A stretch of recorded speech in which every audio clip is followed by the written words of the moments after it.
is evidence that there was a technologically advanced, like on our level and beyond, civilization in the past, and maybe something they did with their own technology, monkeying around, doing some crazy Frankenstein Tesla stuff. And that's what caused the cataclysm. And maybe that's the so-called evil that Buzz and others privy to it, was referring to. And the concern is, wow, if we thought atomic bombs were bad, this technology we cannot get out. Because I heard on another show, somebody saying that the Antarctic Treaty is the only treaty that the nations involved have never broken. Now, if that's true, that's really interesting. Well, you have John Kerry and Krill going down there at similar times, right? Like, what truly is going on down there? Also, the idea that there's this, the ice sheet, whether it melts or not, I mean, it serves as a pretty great disguise or camouflage. I mean, it's hard that is a great diagram. I've never seen that before, but what a truly fantastic graphic. Yeah, I remember they actually had something like this in the separates half of it, and it looked like that Fitbit part where it was in a major ice crater, so it could be where that ocean goes through the two land masses, and that would be an under ice sheet base that could have been exposed, which right, who knows what they have there. But I tend to think that there's something startling in regard to human history that has been found there. I do think that. I also do suspect that, just like have that natural intuition that something's down there, maybe Atlantis or the ruins of it, or prior. The idea of there being something underground, though, that's also because you've got all these across the world, these discrete underground military bunkers. You've got these huge military. Sure. Do you think that they're ever interacting with, some underground other, beings? If those stories are true and there is somebody under the surface, I would think that at some point, they've been encountered. There's been some type of contact. In this book here, Shimmering Light, I wrote about my dad's story that he started telling me in 1974. At the same time, I also present the very strong possibility that it could have been a false narrative, given to him to cover something else. Right. But he certainly went to his death believing, I could tell psycho-emotionally believing that what he told me was true. And it had to do with encountering some people who were part of an underground civilization. The problem is he was in the U.S. Air Force in the 1950s. The problem with that is he was in the Aerospace Medicine Command, under that division. Aerospace Medicine Command in the U.S. Air Force in the 1950s. Of the military branches, they were the most turned on by what they learned from the CIA and MK Ultra. And remember, MK Ultra was all about the false narrative. Right. Okay. And so you do the math. And that's why I say my dad might have thought it was true, but it's very possible that it was a false narrative. So I question even his story, but not 100%, Yeah. Always something. It's like those memes you see with the, they say the odds of your little kitty cat, killing you with a Tesla laser or pulling a knife out of the kitchen and killing you in your sleep are very slim, but not entirely zero. And that's the way I handle my dad's story. There's also reasons to argue that some part of it, something about what he said, was true. So, for what that's worth. Right. Oh, so another thought on this, we talked a bit about the idea of AI or something, but really AI, if it is man-made and you got this idea of something in the future that is us, maybe it's not alien. It's something like we are. I mean, so some astronauts have been saying maybe these UFOs are time travelers from the future. Do you think that there's something to this, that we're thinking of alien, it's really just us? Oh, I have to be honest with you. Where time travel is concerned, it's hard for me to be purely objectively skeptical because I'm so intrigued by the phenomenon of time. And, I lean towards some type of movement through or or extraordinary experience of the phenomenon of time being real. So I'm a little bit, I guess you could say I'm a little biased in that regard, because at this point in time, I do believe that something like it is possible. I right now, I think that someone figured out how to definitely look through time. Yeah, I'm so open to time travel that I'm not an objective critic of it. I'm open to subjectivity here. I mean, some of the thoughts that we've been thinking about, we've had Cynthia Sue Larson talking about AI from the future. So if a computer is on for 100 years and somehow it's able to stay on, the idea that maybe the ion flow can allow it to remember. And so it has sort of a measurement of distance of time, because it's able to think about this moment now and that moment in the future, but also interact with itself in the past. If that's able to happen in any way, then even just using our technology to travel for us, we would be able to interact with ourselves. Yeah, we would be. You know, there is that paradox you see in time travel fiction. You know, can you really meet your past self if you are you?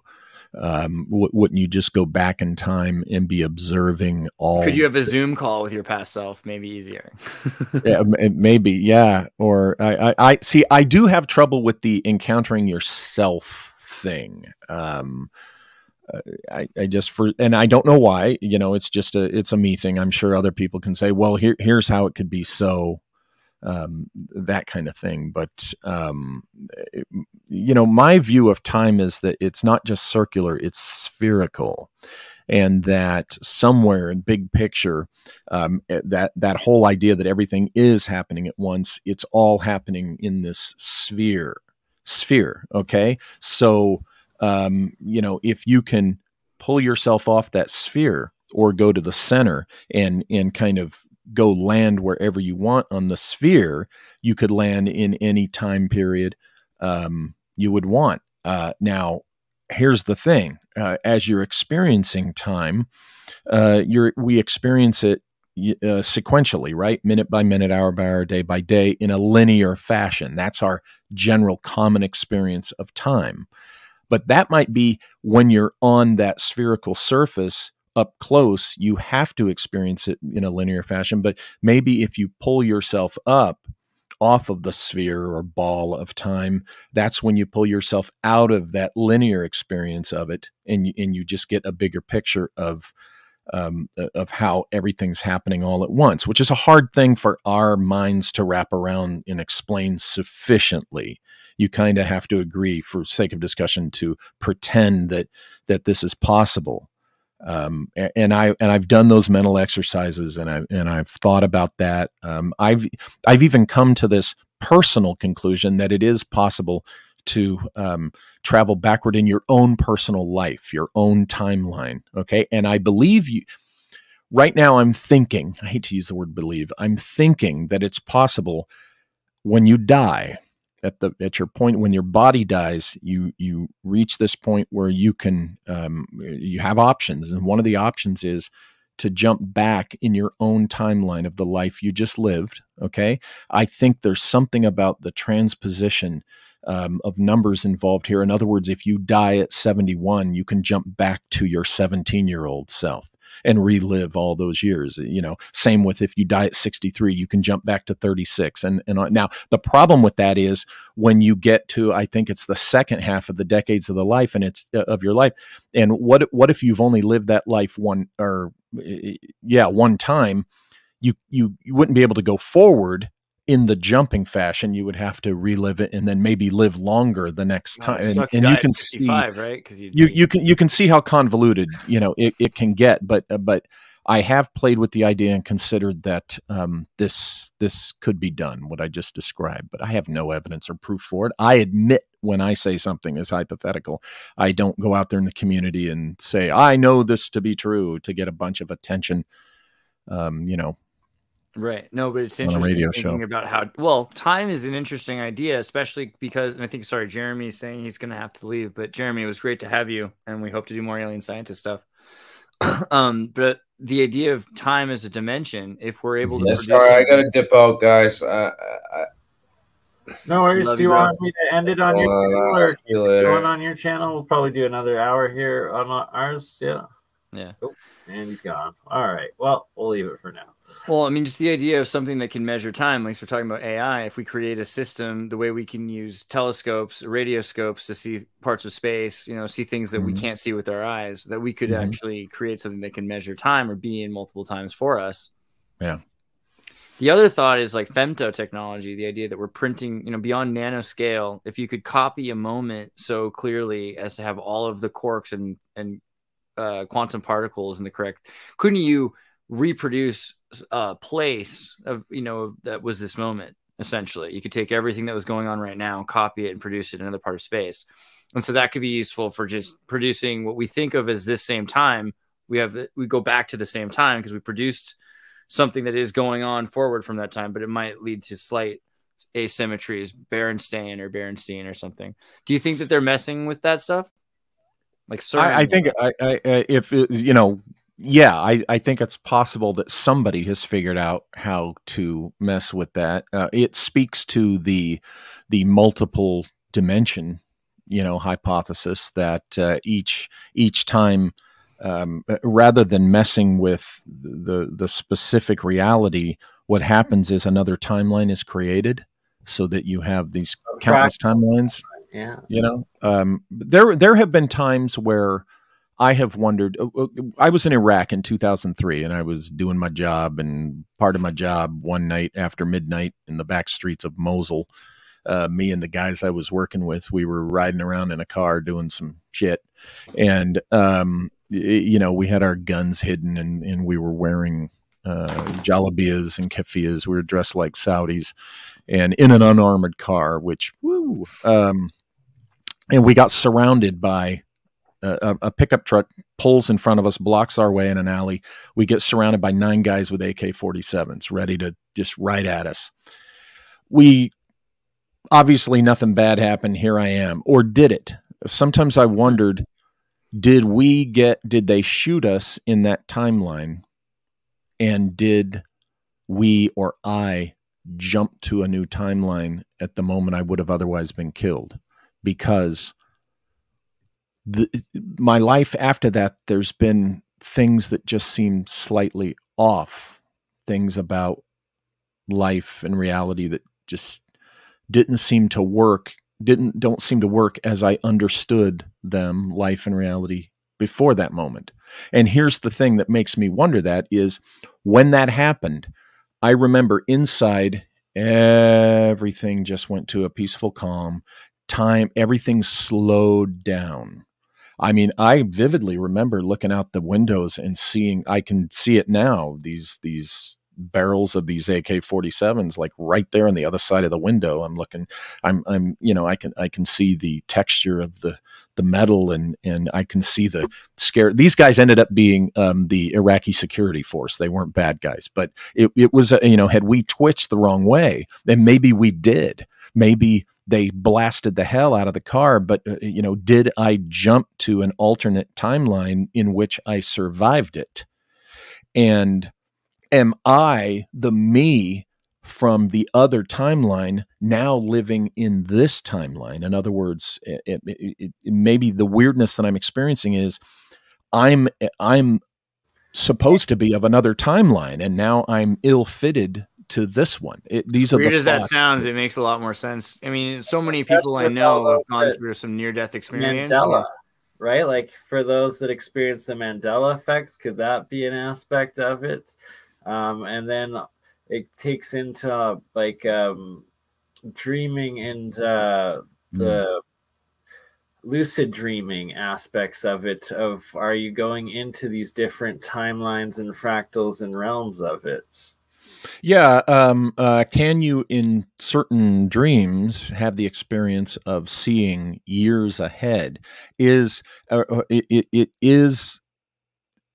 experience of having a dream like that actually another you has jumped back So what you're seeing in your dream, you've done this in your sleep, but what you're seeing in your dream is kind of a preview of what's to come. I mean, is this an artifact of being able to jump through time into your own timeline using your consciousness? Now, what's interesting is we've seen this in fiction through the works of Jack Finney and Richard Matheson, specifically Jack Finney's Time and Again, I think. Richard Matheson is now called Somewhere in Time.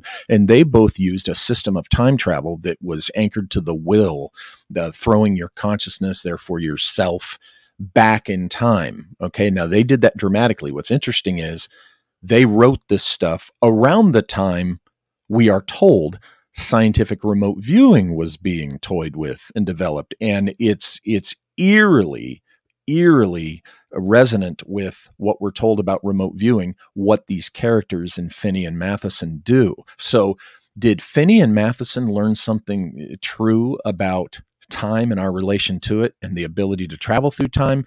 Did they learn it from military guys who were being, trained in remote viewing? Particularly when you read Finney's novel, the first one, Time and Again, it's described as an army project. This was published in 1970. It's described as an army project. There's all these time travelers who have these little apartment boxes, cubicles, and they would just use their mind to focus on their target time period. They would be surrounded by clothes and artifacts and stuff of that period. And through the will, they could throw themselves back in time. When you read the book, it sounds a lot like what we subsequently learned how remote viewers work.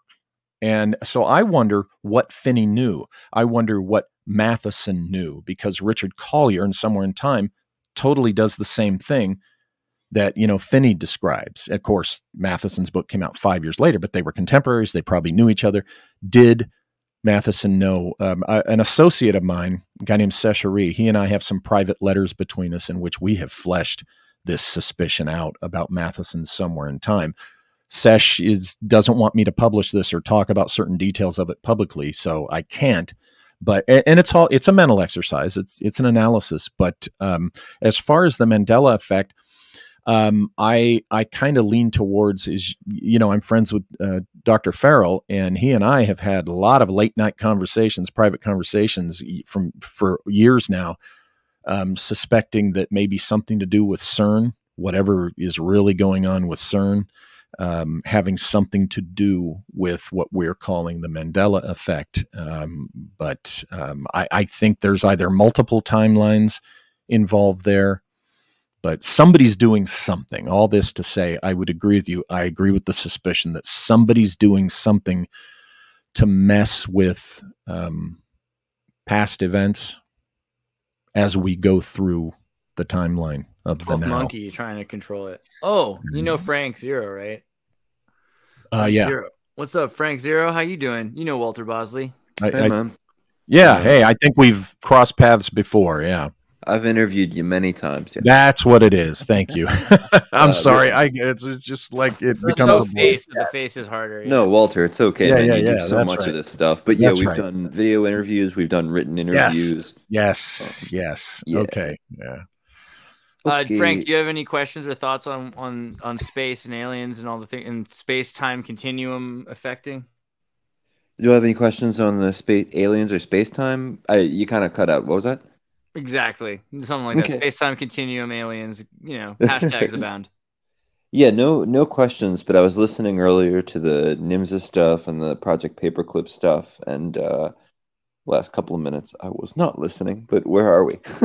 So we're talking about the idea that maybe CERN or in general that space-time control is being committed by some groups, or perhaps might be, the idea that the Mandela effect or something is because of this. And also maybe that aliens, our idea of aliens might be, UFO time travelers, something that's from the future, that we're interacting with something on the space-time level, or something that's aware to travel time like space. They're more... Well, space-time. If you're going from one star to another, time is an aspect of that you're going to be included in your warp drive or whatever technology bubble thing that you're using to go through it, right? Like whether it's a wormhole or field or something, time's going to be included into it.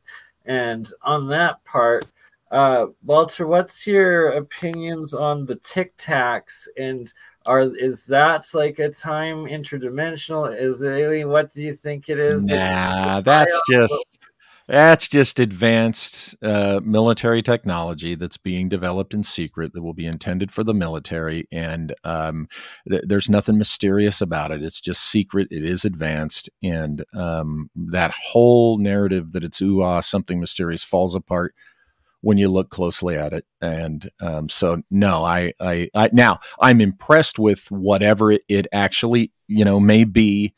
But no, since the beginning, going back to 2017, that's when I did my first close look at it, and nothing that has emerged since has changed my mind. In fact, it's just even more convinced me that it's just some pretty cool technology that our side's developing, and I think that's what it is.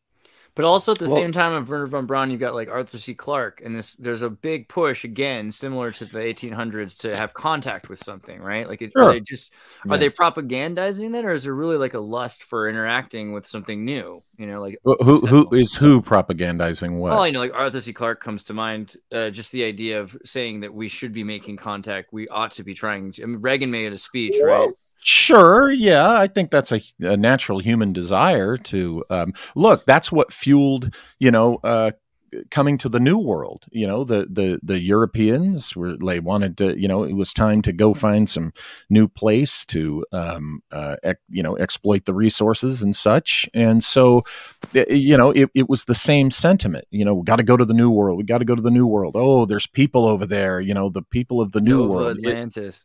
But Arthur C. Clarke's Sentinel, right before 2001, it's not a monolith. It looks a lot like a Nimza craft or a Sonora airship to me.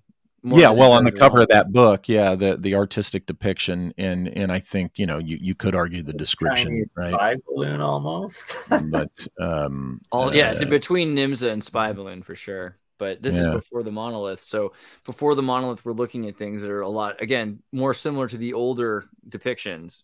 So and also remember, between Clarke's story and the film that Kubrick did, Kubrick veered way off of Clarke's story, right. They made Arthur C. Clarke rewrite it. So 2001's written at the same time as the movie. So it seems like they both had somebody overhead telling them what they're supposed to be writing about, perhaps.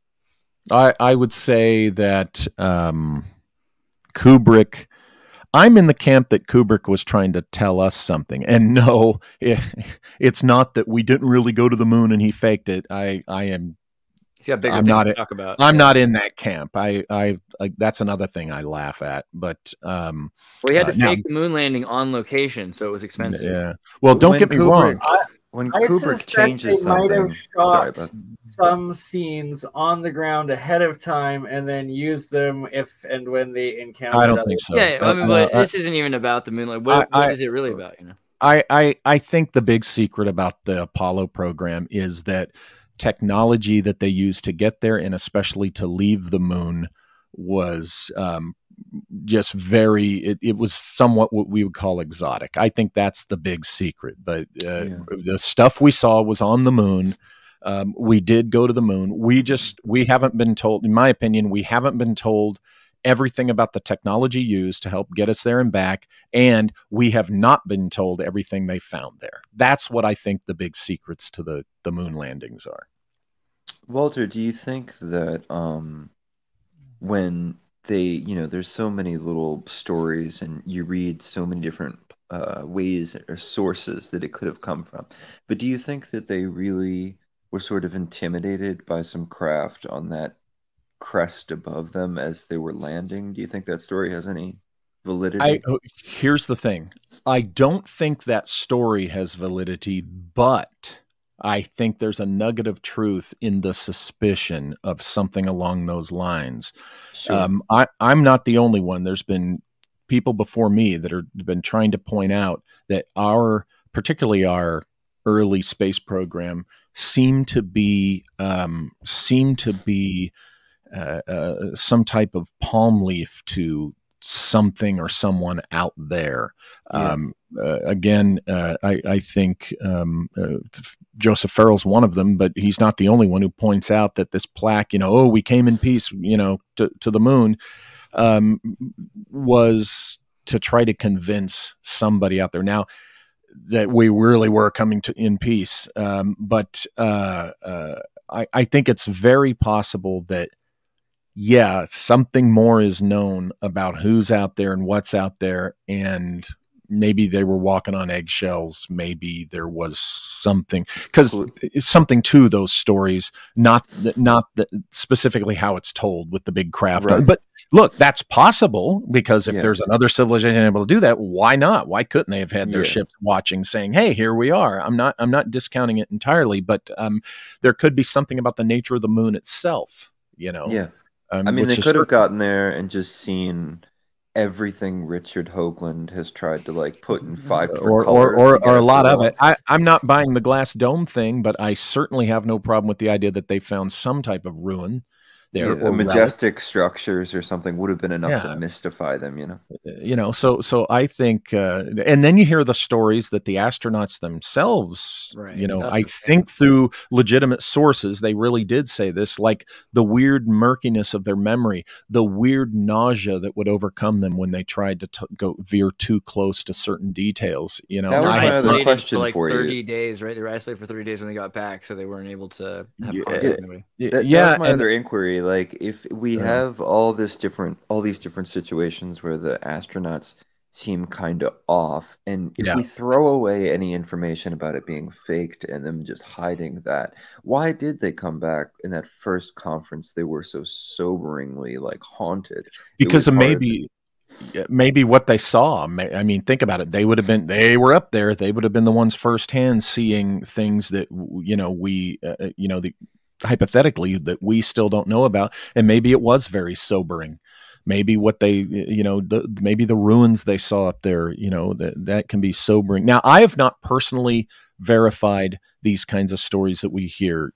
You know, I've learned it from the same sources you guys probably have. I've never really done a deep dive on whether these stories of the nausea and all that are true.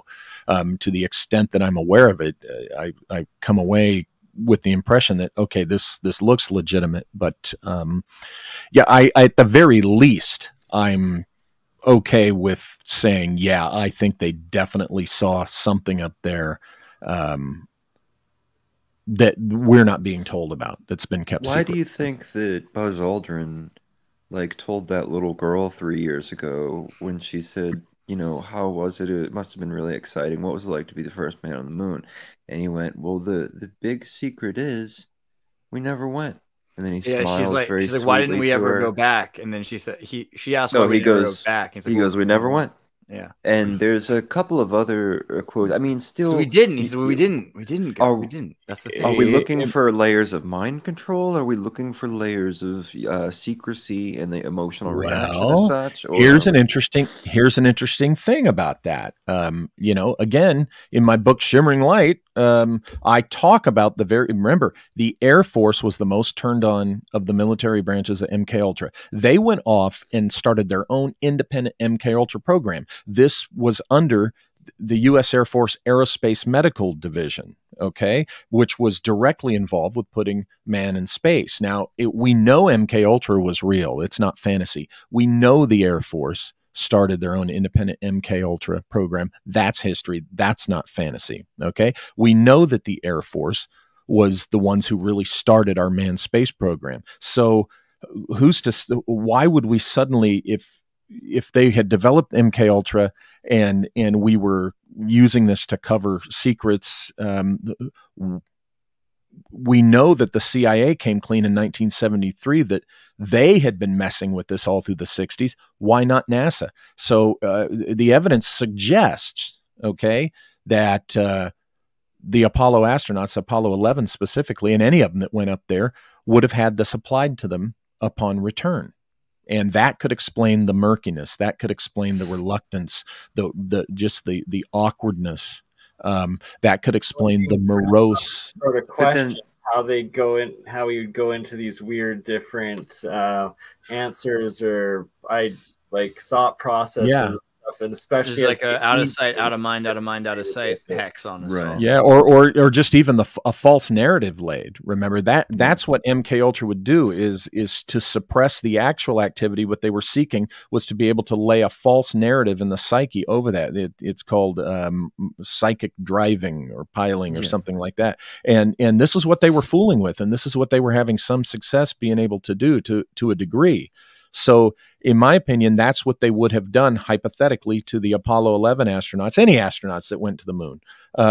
They come back and they're put through that, and a false narrative is laid as kind of a blocker to what they really saw, so they wouldn't talk about it. Which might have been some really Solomonic magic stuff. You know, who knows what it was? Exactly. Who knows what they saw? Yeah, it honestly, in all fairness, it could have been anything along the spectrum that a lot of people suspect. But I would just ask then if you're their handlers, or how these programs work, and you're above them as an authority figure of any kind, why would you go, we know they're going to be really kind of whacked out and like don't seem like their souls in their body for the next 30 minutes. Let's stick them on TV.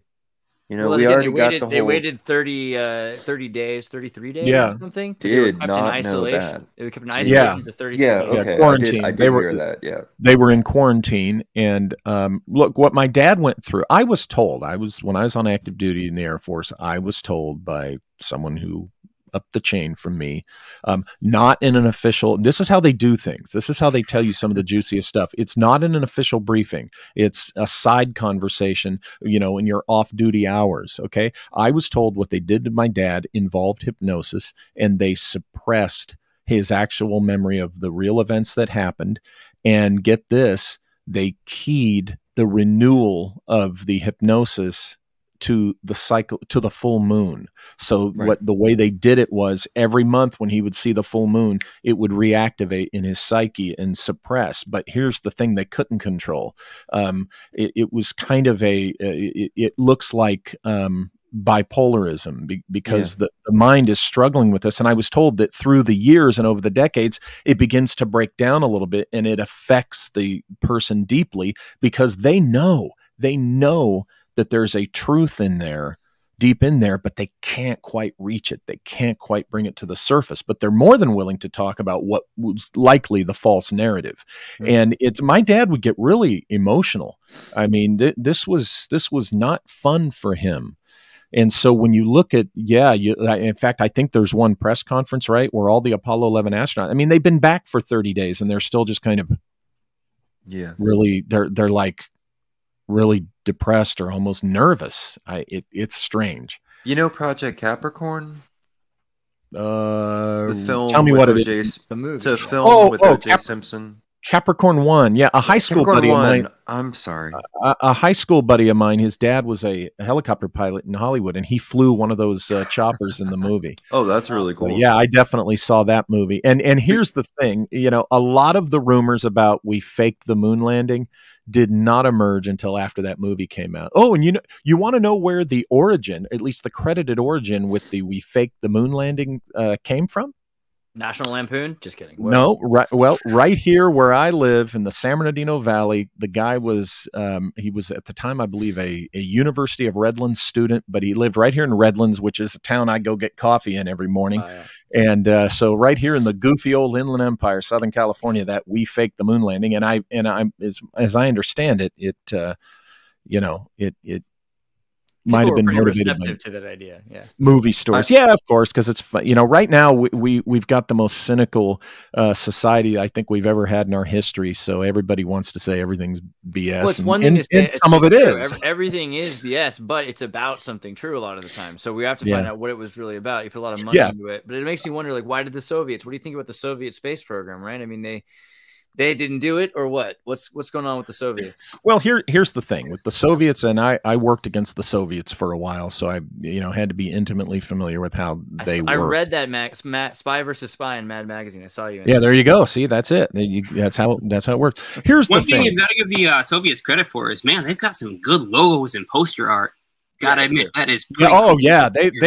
They've got great monuments and poster and everything. But here's the thing about the Russians. Okay, the Soviets, because the Russia of today is not the Soviet Union. Right, that's Ukraine, a whole other peeve of mine. Ukraine, Kazakhstan, Yeah. So here's the thing about the Soviets. Had we been faking that, they would have known it, and they would they would not have been quiet about it. Right. No So doubt. they No never doubt. came out and said America's faking it. I'm telling you, folks, we went to the moon. But why did they fail? Or sorry, we're not. I agree completely. We certainly did.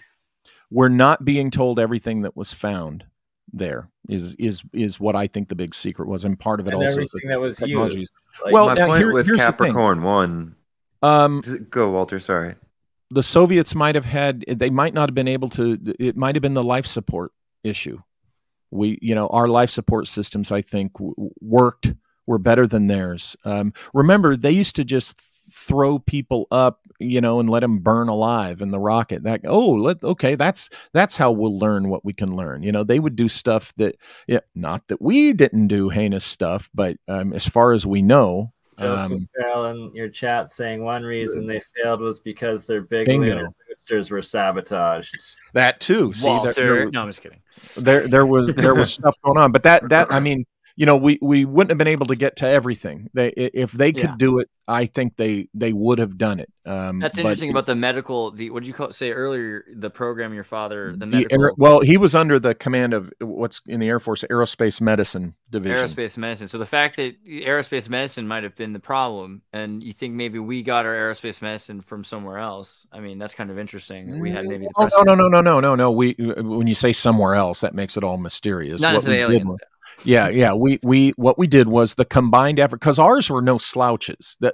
Let's not assume that because of this Operation Paperclip stuff that our own scientists were a bunch of dummies. No, that's not the case. What it was the combined effort. What those German Luftwaffe guys knew, when you brought it over and combined with what our guys were doing, we ultimately made it work. And it just might be that between the sabotage that Joseph mentioned, which I agree with, and also, the distinct problems with life support. I think there's multiple technological reasons why the Soviets didn't make it. Because another thing is, if they had, they would have bragged about that. Yeah. So, right. As anybody would and should, you do something like that. My point with Capricorn 1 almost more advanced right before they ended it all, and that it was. Actually, they put their shuttle up around Earth before NASA's shuttle went up, I believe, and it was one drone flight. It was radio-controlled flight that they did before, and then they never used them again. But the fact the ISS, everything stands out. It's interesting to me that we get credit for the moon, they get credit for the space station. Right before the Soviet Union failed, okay, first of all, the shuttles, the Soviet shuttles. It must have been some other model of shuttle, because the BurnEye, I think it's called, that was a total ripoff of our design, and it was a hollow model essentially to say, hey, look, we're doing this, but nothing ever happened with it. So if they got some shuttle thing off the ground, well, that's the one I was speaking of. The BurnEye never flew.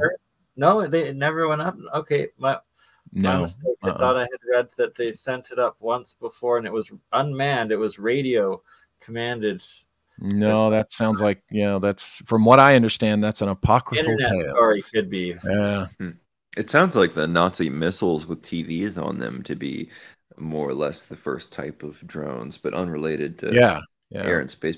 Space programs. But I was going to say the reason I brought up Capricorn 1 was because it seemed, if you examine that movie and you kind of put yourself in the shoes of these guys who trained for years and years and got everything together, education, physically, whatever, to be an astronaut, and the day the mission is going to happen, they just walk them into a side room and they go, we know your daughter's on her way to school. We can take that car out, no problem. We know your wife and your son is on a helicopter. We can drop that helicopter right now. So you need to understand, as you're walking out there, you're saying you went to the Mars, and you hit the Mars.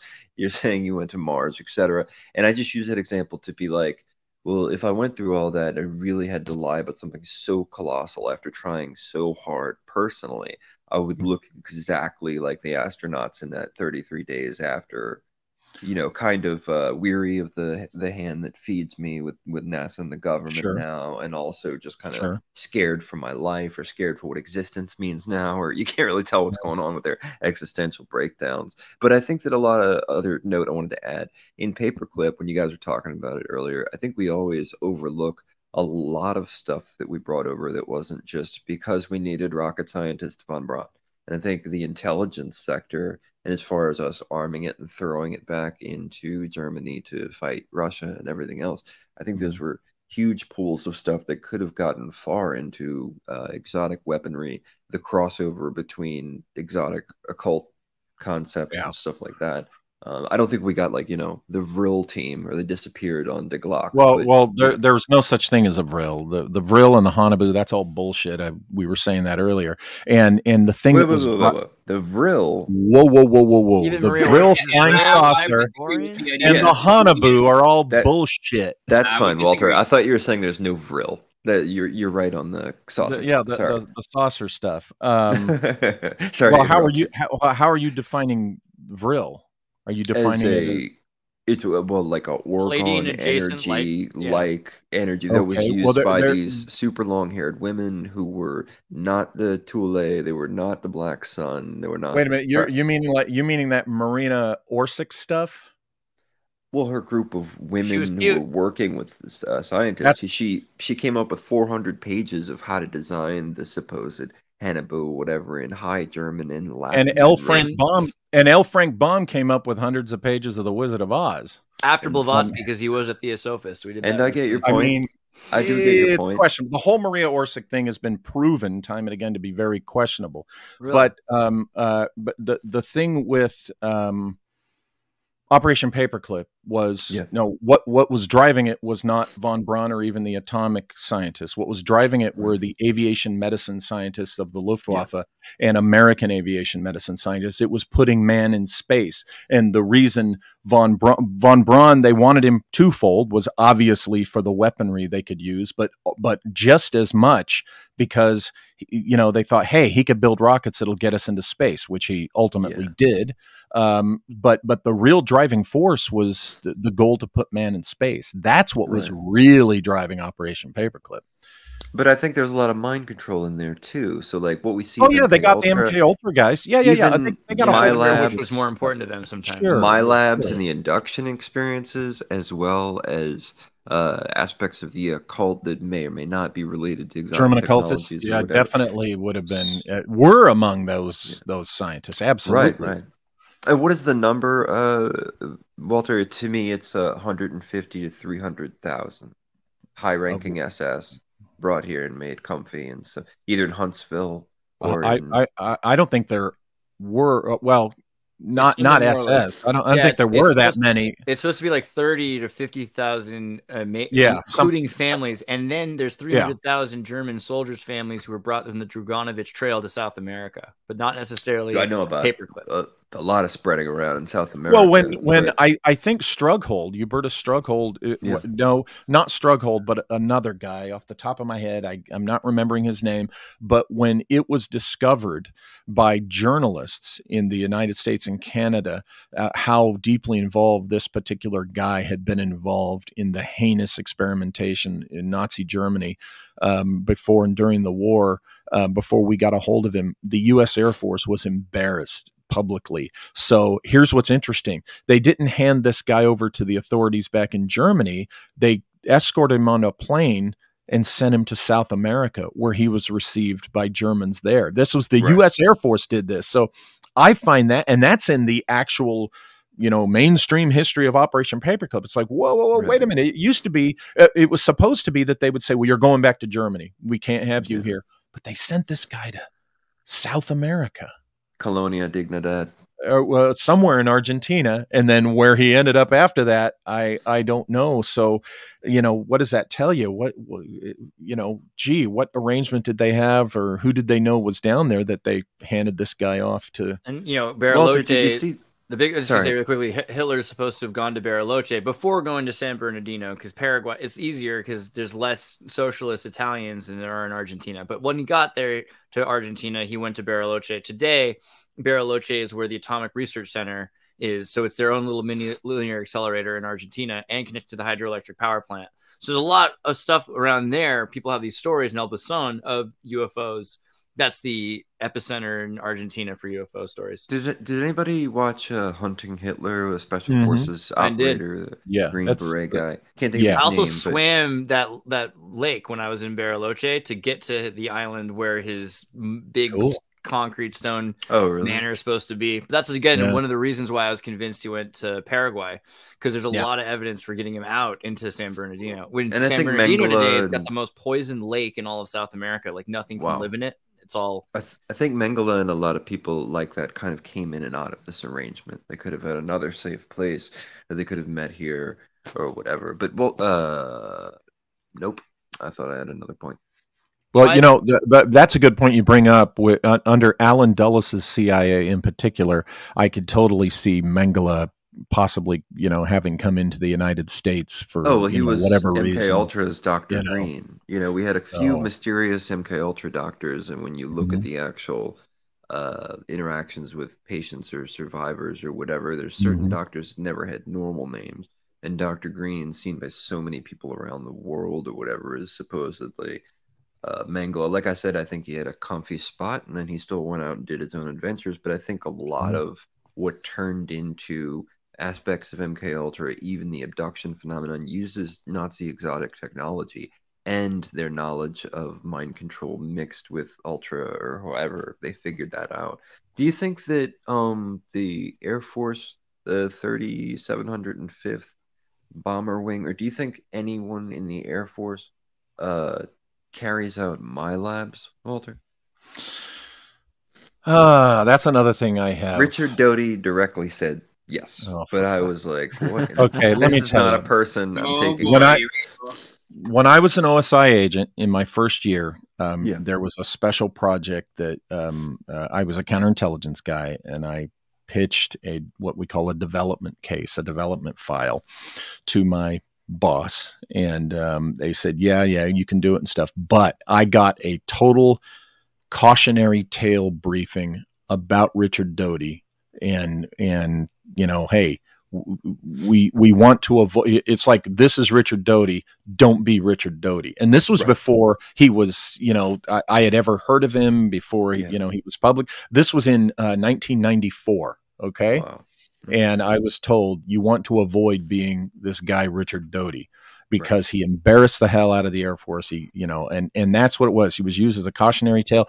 I've only communicated personally with the guy once. It was a few years ago. It was over texting DMs, and it was a pleasant interaction. However, the problem I have is he and I used to do his specialty. While he was in, he had one particular specialty. That was my specialty when I was at Wright-Patterson. And that specialty involves, let's say, perception management and telling, things that aren't necessarily true for a purpose, for an agenda. And here's the thing. I personally find Richard Doty to be a narrative opportunist. Whatever keeps him relevant to the community, whatever keeps him speaking at conferences, whatever keeps him being interviewed on radio shows and whatever, Richard Doty will tell. Okay. He'll say what they want to hear. Right.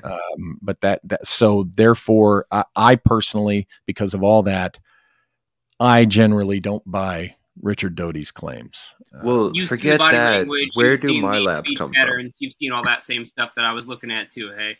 What? And you can identify. You've seen the speech patterns, the body language.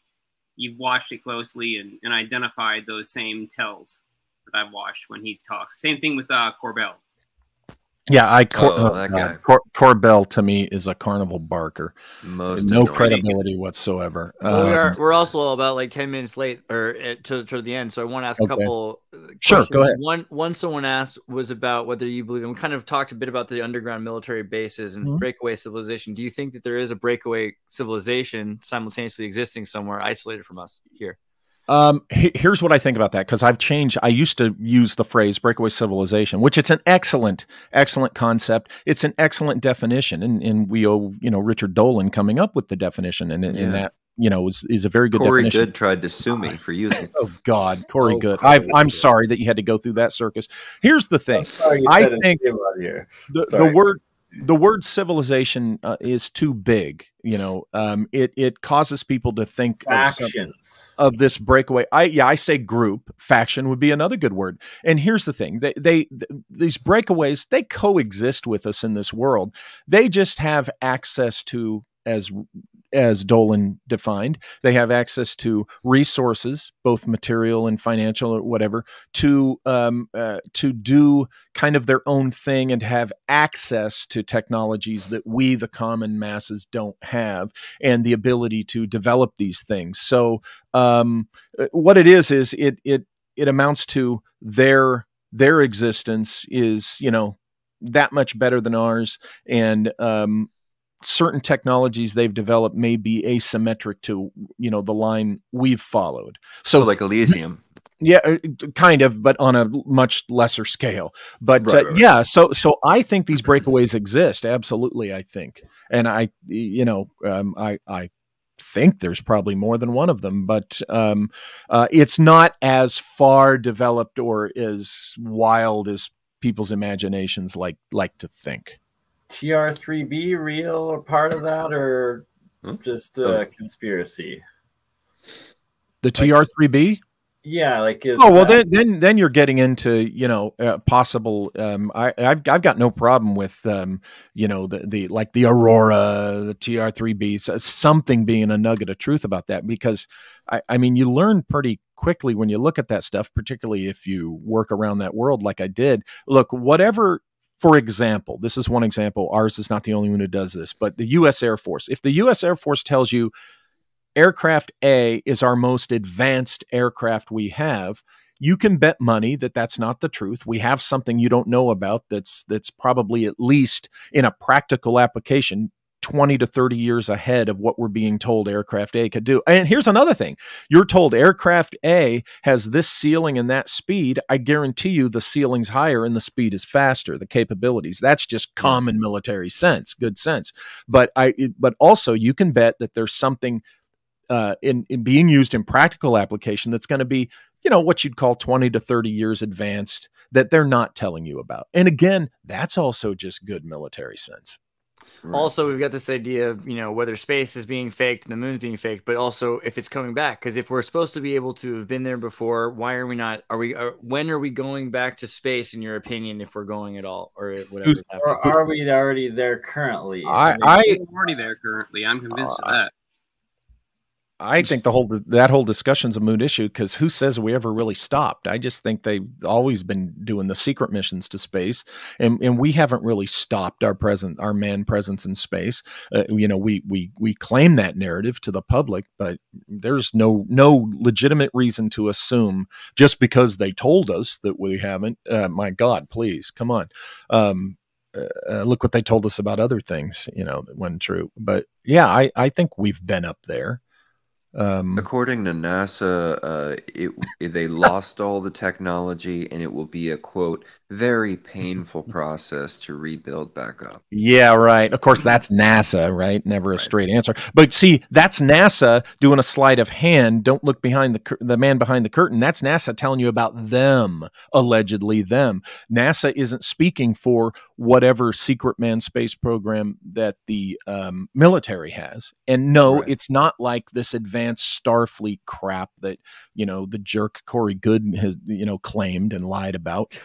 It's something that is, for the most part, really debunked in court. I have to. Exactly. He debunked himself so he can go piss up a rope. But, you know, a classified manned space program, I think, was mostly parallel to what we saw NASA doing in the early decades. But somewhere, my guess is somewhere around 1980, it really started pulling ahead and farther. But remember, it's not like we are using the shuttle, but there was really secretly a Starship Enterprise. That's ridiculous. It was just, you know, if there's a classified program, which I think there has been, it's just a little bit more advanced than what we know about publicly. Enough to the point where people with telescopes looking 24/7 across the globe distributed have not seen these things launching, showing up. So unless they develop poking technology before they develop advanced abilities, which I highly doubt. No, you're wrong. Really making these things look similar to what we've already put up in space. You're wrong. Here's the thing. Okay. people would be seeing this all the time. Like when they've launched stuff from Vandenberg for years. Tell me, has anyone in this room ever been privy to what's inside the classified payloads that get loaded on those rockets before they're launched? No. Well, I'll sign up for the first to be privy to it if you want to disclose, but no, unfortunately, I don't think any of us have. I don't think Walter's That's got right. Now, I'll tell you, I've been the closest because one of my bosses who I referred to, she was the OSI agent who was briefed in and assigned to be the OSI agent when these payload pods were escorted from their point of origin to Vandenberg or back. So here's the thing, who are we to say that that the payload couldn't have had a live crew aboard? And people say, oh, but the telemetry signal, it would have revealed it. Oh, come on. If you don't think they found a way to shroud all that, come on, you're being naive. I'm not saying you, Exotic. I'm speaking the rhetorical you, us. No, relevant though, relevant. But here's the thing: we could have been putting people in space right under the noses of the public, disguising it for years. Classified, disguised, and I always get the guy that says, "Well, my Uncle Steve was a security troop at Vandenberg." Well, I'm sorry, but Tech Sergeant Uncle Steve was not briefed in on what was on board that rocket. Sorry, So it's from my perspective, with my experience around that world, that's the possibility that I suggest it be considered. So it would have been a lot easier. It's a lot easier to have put people up in space secretly than people think. Oh, absolutely. Yeah. Just take a look at some of the rockets that have these arrow spikes on the front, right? They have these towers. I can only hear one at a time. Right. For the love of God. All right. Not Data and Star Trek. Go ahead. I was just saying, like Diego Garcia as a location or Antarctica as launch locations as well for secret space. It's the perfect spots that. There you go. A lot easier to hide. There you go. I mean, Antarctica's got a lot to hide. No one's gonna see it. Yeah. So East LA's got a lot to hide. Downtown, I bet you that there's some space programs. Hey, what about what about? And we don't know the imagine there could be some technology that some type of launch vehicle could be launched from a nuclear submarine that surfaces out in the middle of the Pacific. That's what I tend to imagine. Yeah. The ICBMs that they're already launching out of those things are pretty much go into space as it is. So yeah, so it's these kinds of things are possible, and I find them potentially just as fascinating, as some of the wild stuff that's not likely true that people come up with, but it's not as fun, as the wild stuff. So we're watching the possibility that very advanced forms of technology, those of electrodynamics and space-time modification and refractive index control were actually discovered quite a while ago, then we automatically have to accept the idea that these craft wouldn't be easily visible from certain angles and that they could basically be self-poked by very mechanism of their operation of their flight. And so that stuff is entirely possible. I mean, going back, to the 1800s, some of these strange events have been observed and reported. Yeah, exactly. And so do we really think that it was just dropped, forgotten about completely? I mean, why did this stuff pop up and completely disappear? Even archive.org has been forced to delete or completely remove any traceability of certain things that they had posted. They should have never been online, apparently. Well, two things real quick. Number one, in defense of Frank bringing up the Vril stuff, I mean, it could simply be that the people talking about the Vril energy, it was actually something very real that they were just calling it something else. They were on to something that was real, but they just, didn't know how to describe it in terms we would today scientifically. The other thing is, remember, anti-gravity research was something that was open source. It was in popular science and stuff like that. But somewhere around 1958, many people think there was a breakthrough because suddenly that stuff disappeared from open sources. Right, and exactly. I want to point this out, too, since we're just, crossing over the 2-hour mark. The idea, the whole Vril thing might just be a conspiracy. You could say it's misdirection, but here's what I've found. Yeah. As an experimenter, engineer, and researcher, what I found is that research into the Vril has brought me through searches to viable, testable technology that I can replicate here in the lab. So whether or not the entire story as it's portrayed is there historically accurate, even if it's completely false. Now, what kind of thing you tell your friends? But if you want to take it to the lab and test it, electrodynamics is a highly viable technology that has been entirely under-investigated, and it operates by a mechanism not recognized in today's physics. Even in quantum electrodynamics, we have a serious problem where all of the variables that would generally go to infinities in their system or in their calculations have been gauged out. And so with this gauge factor, we remove the ability for electromagnetic systems that synthesize magnetic or electric fields to produce a change in the refractive index. If we accept that every single magnet or every single transmitter, every electric or magnetic field produces a fundamental change in the permittivity and permeability of that space-time, now we have a mechanism to modify that very fabric of space which we all exist in. And we have a propulsion technology which could have easily been investigated, what I verified personally in my lab and I'm continuing to develop and investigate, that, of course, you know, many before have discovered for a very long time, and it's been known since Maxwell. Even Maxwell had the system of quaternions to consider the variable refractive index. Heaviside and Gibbs recalculated it to remove those variables because they were too complicated for the mathematicians of the time to implement the power grid for the United States, which is why we lost. Well, remember the sleight of hand they did with physics. We were forced onto the Einstein track. And everything has to follow Einstein. My friend, Dr. Joseph Farrell, points this out all the time. The other very viable, in some opinions, more likely truths of physics were just publicly, nope, that can't be because Einstein was used, you know, to divert our attention off of what some people were really doing. And you know, I applaud what you're saying. You're right. Take it to the lab. It doesn't matter what the crazy story about the naked ladies in the circle with the long blonde hair. If the nugget of truth of this real thing that we're talking about is something that is real, then that's what counts. Right. Yep. We don't care about the story. I'm fully willing to dump all that stuff. Right. Grinder, as long as it equals a testable technology that we can do something with. That's I'm glad all Exotic said all that. Literally any story, no matter how extreme, no matter how crazy, from anybody at all, regardless of their evidence, regardless of their history, just to get that little tidbit, that morsel of technology that I can stick on my lab bench. Don't throw the baby out with the bathwater. That's what I say about all the kind of stuff we do. Yeah, where we're looking into this weird stuff. So, guys, make sure you also go to. I was going to say, make sure you go to Walter Bosley's YouTube channel and subscribe because he has some underviewed videos that you definitely need to see. I mean, these are incredible. And also, another link for that. I am going to subscribe. I will do that too. But guess what? If you haven't figured it out, you can go to also Walter Bosley. Everybody. Let me just say also, you can go to walterbosley.com because that's the best way to get his books. I mean, you can find one on Amazon, but do that. And also lostcontentlibrary.com. That's that and walterbosley.com definitely. Sweet. Yeah.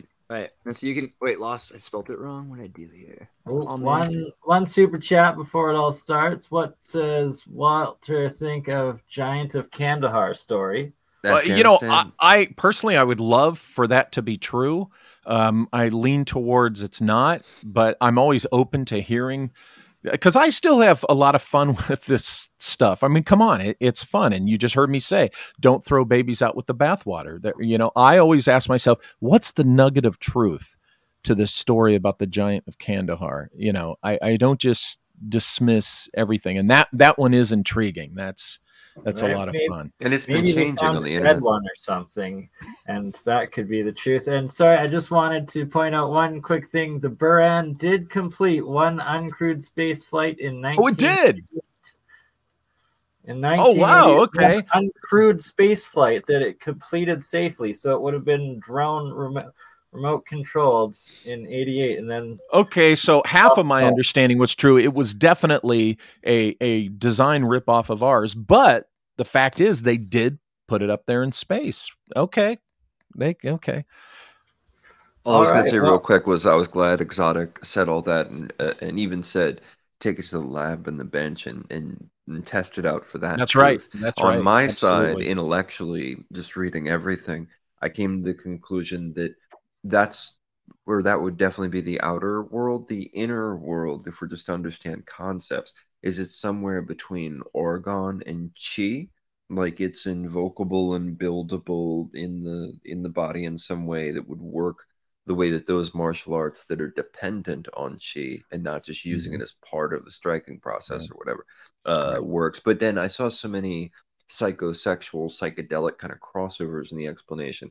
It also seemed to be like Orgon, because it is testable in the lab. It is a science thing. I think that yes, sir.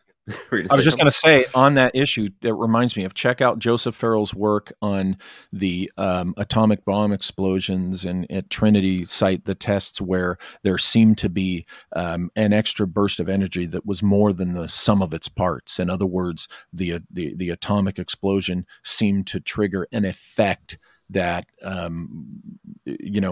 triggered an extra energy or power. Joseph can describe it better than I am, but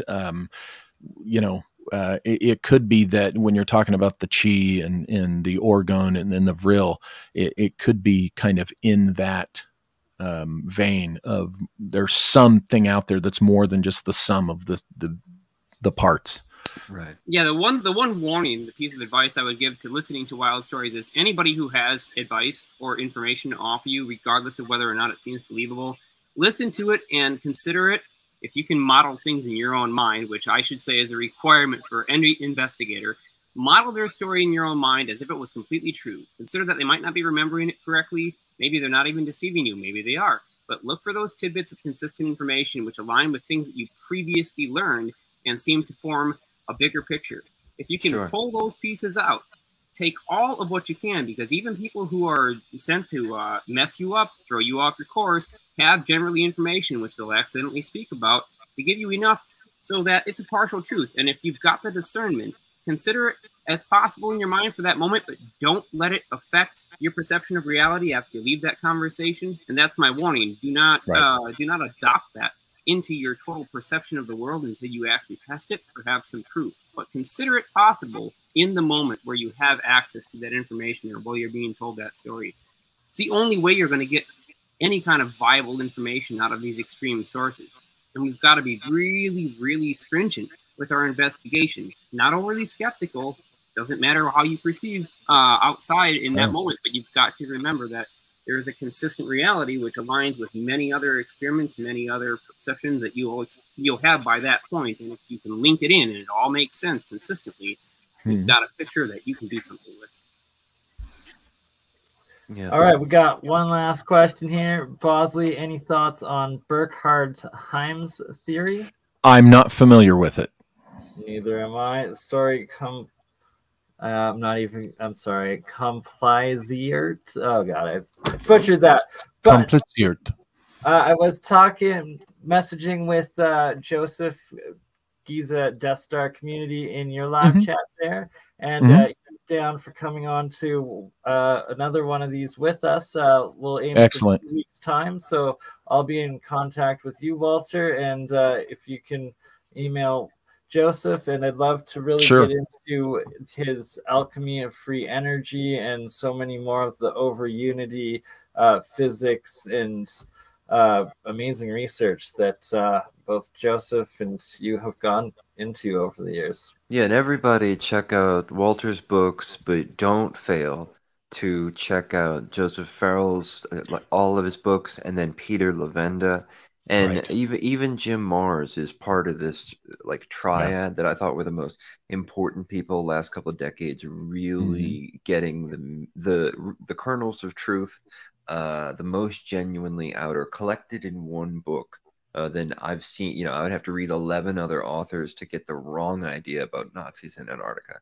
And then I look into their stuff, and it's Walter Bosley and Peter Levenda will have you reconceiving the way you look at the world and the way you understand systems and organizations and stuff like that.